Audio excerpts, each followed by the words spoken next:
नमस्कार, आपण बघत आहात क्राईमनामा महाराष्ट्र न्यूज। जर आपण चॅनलवर नवीन असाल तर कृपया चॅनल सबस्क्राइब करा, व्हिडिओ जास्तीत जास्त शेअर करा, बेल आयकॉन जरूर दाबा, यामुळे आमचे नवीन व्हिडिओ तुमच्यापर्यंत त्वरित पोहोचतील। आता वळूया आजच्या विशेष बातमीकडे।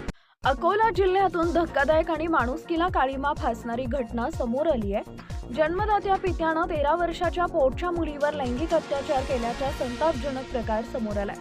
तारुण्याकडे वाटचाल करणाऱ्या मुलीवर बापाची नियत खराब झाली आणि तो लेकीसोबत विकृत कृत्य करू लागला। एकदा भावाला लेकीसोबत पाप कृत्य करताना तिच्या काकानं बघितलं आणि त्याची पण नियत पुतणीवर खराब झाली।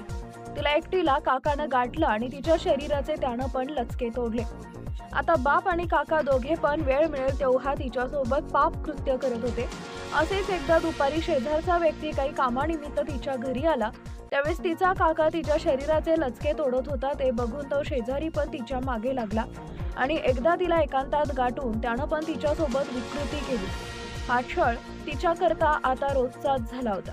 हा प्रकार अकोला जिल्ह्यातील तेल्हारा तालुक्यातल्या आडसूळ गावातील आहे। दरम्यान त्रास सहन न झाल्यानं मुलीनं हा सगळा प्रकार रडत रडत शाळेतील शिक्षकांसमोर मांडला। शिक्षकांनी त्वरित मुख्याध्यापकांना सगळा प्रकार सांगितला। तिचं म्हणणं ऐकल्यानंतर सर्वांना मोठा धक्का बसला। मुख्याध्यापकांनी चाइल्ड लाईनला संपर्क केला। चाइल्ड लाईनच्या अधिकाऱ्यांनी त्वरित तेल्हारा पोलीस ठाणे गाठले आणि पोलिसांना सगळा प्रकार सांगितला। पोलिसांनी प्रकरण गांभीर्याने घेतलं आणि मुख्याध्यापकांच्या तक्रारीवरून वडिलांचा काका आणि शेजारी राहणाऱ्या एका म्हाताऱ्यावर पण वेगवेगळ्या कलमनुसार गुन्हे दाखल केले आणि वेळ न घालवता तिच्या बापाला अटक केली। शेजाऱ्याला पण ताब्यात घेतले, पण या दरम्यान तिचा काका मात्र फरार झाला होता। पोलीस त्याच्या मागावर आहेत, लवकरच त्याला ताब्यात घेऊ असं पोलिसांनी सांगितलंय।